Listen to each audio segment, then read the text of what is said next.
विपक्षी पार्टियां इस सरकार की नीयत को लेकर जब बात प्रतीकों की होती है और जो इतिहास के पन्नों को पलटने, बदलने, उलझाने की होती है। सुनिए। भविष्य में कोई कुछ ऑफर नहीं कर सकता जिसका भविष्य का कोई विजन नहीं है, उसे पीछे से चीजें निकालनी पड़ती है। अब ठीक है, सेंटिमेंट है, नाम बदलना है, बदल सकते हो, मगर आगे जो करना है, आगे जो विजन है, उसमें टोटल बैंक्रप्सी है। तो ध्यान हटाने के लिए कहीं ये नाम बदल दिया, कहीं वो नाम बदल दिया, but basic issue is that there is a bankruptcy about what has to be done with the nation. कभी सावरकर जी का विरोध, कभी बाबा साहेब आम्बेडकर का विरोध। तो ये किस प्रकार की मानसिकता है जो एक परिवार के बाहर देख नहीं पाती, और इसीलिए आज जब पूरा देश नेताजी की इस भव्य मूर्ति का, इस भव्य प्रतिमा का जश्न मना रहा है, तो कांग्रेस इस बात का मातम मना रही है। ये समझ के बाहर है, परंतु ये दिखाता है कि कांग्रेस पार्टी अब भी गुलामी पथ और परिवार पथ से बाहर नहीं निकल पाई है। कर्तव्य पथ कर दिया, सबकी जुबान पे चढ़ा था राजपथ।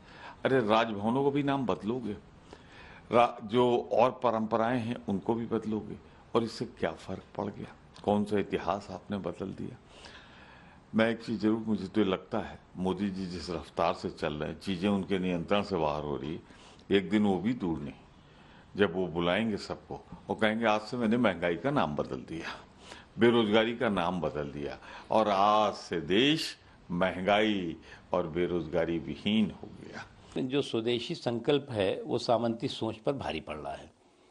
अब आज मोदी जी के लिए यही कहा जा सकता है कि वो लाए हैं तूफान से कश्ती निकाल के।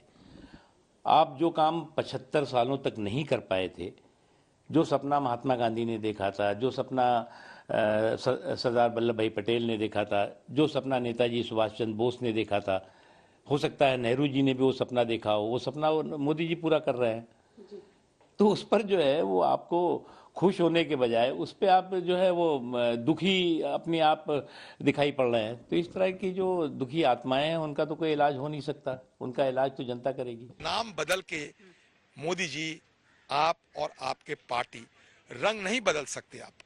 आपके पार्टी को जो रंग है वो नहीं बदल जा सकते, क्योंकि ये ब्रिटिश जमाने में ये ब्रिटिश हुकूमत की दलाली करने वाला है। ये पार्टी हमें क्या कर्तव्य सिखाएंगे? आज हमने ब्रिटिशर्स को, जिन्होंने हम पर 200 साल राज किया था, उनको पीछे छोड़कर आगे बढ़ चुके हैं। राहुल गांधी जी, ये जो आपने चश्मा लगाया है ना, इटली का चश्मा, एक बार उतारिए तो सही, आपको भारत दिखना शुरू होगा, समझ आना। আমার খারাপ লাগে আমি এখানে আসবার আগে নেতাজি সুভাষচন্দ্র বসুর গলায় আরেকবার মালা দিয়ে এলাম। কেন বলুন তো? রেড রোডের ওখানে যে নেতাজি সুভাষচন্দ্র বসুর মূর্তিটা ছিল, তো ওই মূর্তিটা কিসের মূর্তি করছে এখন? আমাকে একটা চিঠি দিয়েছে পরশুদিন। কে দিয়েছে? লিখেছেন একটা আন্ডার সেক্রেটারি সম্ভবত লেভেলে, লিখে বলছে প্রাইম মিনিস্টার 7 বাজে ইনাগুরেট করবে, তোমাকে 6 বাজে ওখানে উপস্থিত থাকতে বলছে, যেন চাকর বাকর, আমি বন্डेड लेबर। पक्षी पार्टियां क्या कह रही है इस पर थोड़ी देर में आएंगे, लेकिन सबसे पहले सवाल आप ही से है। वैसे एक सुझाव है, महंगाई शब्द उन्होंने कहा नाम बदल दीजिए, तो जनता का योगदान उसे बना दीजिए, उसको भी स्वीकार्यता आप देश में दिला दीजिए। सवाल यह है कि राजपथ को कर्तव्य पथ बना देने से क्या देश की तस्वीर बदल जाएगी? सुधांशु जी, क्या आप लोग प्रतीकों की राजनीति में देश को उलझा कर रखना चाहते हैं, असल मुद्दों से भागते हैं? वैसे प्रमोद तिवारी जी ने जब बोला तो मुझे याद आ गया, एक बयान था ना, गरीबी होती नहीं है, वो एक मानसिकता है, एक माइंडसेट है। किसका बयान था? राहुल गांधी जी का था ना। भूल जाते हैं नाम लेते समय कि जय नाम लेंगे तय नाम उन्हीं के ऊपर आ जाते हैं। ऐसा विचित्र बयान देने वाले वो भारत के इतिहास के एकमेव नेता थे, और उनका माइंडसेट क्या है ये देश को समझने की जरूरत नहीं है, उनकी मनोदशा क्या। अब मैं आता हूं इसके ऊपर। मानवीय बात है, आज की सब युवा पीढ़ी बैठी है, ये बताइए जो हमारा कनॉट प्लेस है, तो पहले क्या है? इंदिरा चौक, फिर बीच में राजीव चौक, और फिर चौक चौक के आप जिस तरफ देखिए तो गांधी, नेहरू, फला ढिमा, सैकड़ों जगह नाम बदल देंगे, कोई फर्क नहीं पड़ता है। अगर ब्रिटिश राज का प्रतीक राजपथ का नाम बदलकर कर्तव्य पथ रखा जाएगा तो उनको समस्या होती है। उसका कारण जानते क्या है? मैं एक बात कोट कर रहा हूं। 18 मई सन 2014 को संडे गार्डियन, जो लंदन से प्रकाशित होता है, उसने अपने एडिटोरियल में लिखा कि 16 मई 2014 का दिन, यानी जिस दिन हम लोगों को स्पष्ट बहुमत मिला था, should be considered in India as a day on which the British finally left, क्योंकि इससे पहले ज्यादातर समय उन लोगों का शासन रहा जिन्होंने विचार और व्यवस्था में ब्रिटिश कॉलोनियल लीगेसी को कंटिन्यू रखा। पहली बार एक ऐसी विचार के हाथ में एब्सोल्यूट मेजॉरिटी आई है जिसका कि ब्रिटिश कॉलोनियल लीगेसी से कोई मतलब नहीं है। तो ये अपने आप में इस बात का प्रमाण था। इसलिए विचार और व्यवहार दोनों में स्वदेशी का विचार आ रहा है। अन्यथा हम पूछना चाहते हैं, आजादी के बाद 21 साल तक जॉर्ज फिफ्थ की मूर्ति वहां पर क्यों लगी रही भाई? और वो भी आपको एक और बात बताऊं, 1968 में ही क्यों हटी? 1967 का वो चुनाव था जहां तमाम राज्यों में कांग्रेस चुनाव हार गई थी।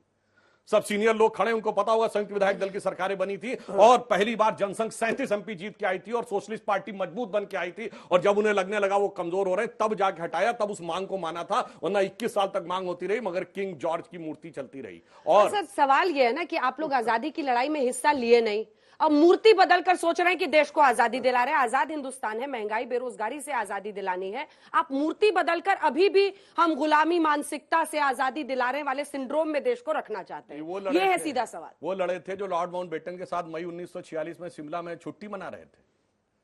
वो लड़े थे जिनके लॉर्ड माउंटबेटन के परिवार के साथ अत्यंत मधुर संबंध थे। वो तो 16 साल से ज्यादा जेल भी रहे थे। आपका कौन सा नेता रहा था? नाम बता दीजिए। मिस्टर श्रीवास्तव, आपसे ये देखिए, हम एक और बात बताते हैं, फिर कह रहा हूं, 4 मार्च 1931 को कांग्रेस का गांधी जी का इरविन से पैक्ट हुआ था।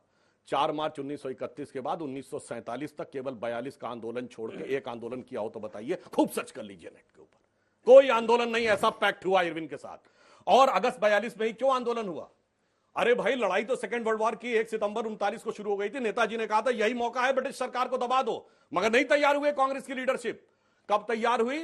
जब 41 दिसंबर में पर्ल हार्बर भी हो गया, हिटलर ने रूस पर भी अटैक कर दिया और अब बराबर का दिखने लगा पता नहीं कौन। और 42 में आजाद हिंद फौज का गठन हो गया सिंगापुर में, तब उन्होंने जाकर यह किया और वो भी 1 महीने में आंदोलन फिजल आउट हो गया। वरना कोई आंदोलन बता देना, इरविन से पैक्ट के बाद कोई आंदोलन हुआ और उसके बाद संबंध भी मधुर रहे, जेल में रहे, जलवाए जलाल के साथ रहे, किताब भी लिखते रहे, सेक्रेटरी को भी रखते रहे। और इसीलिए अकबर इलाहाबादी ने शेर लिखा था इन्हीं के लिए कि कौम के गम में खाते हैं डिनर हुक्काम के साथ, यानी अंग्रेज अफसरों के साथ डिनर भी करते थे। कौम के गम में खाते हैं डिनर हुक्काम के साथ, रंज लीडर को है बहुत मगर आराम के साथ। ये लड़े हैं स्वतंत्रता की लड़ाई।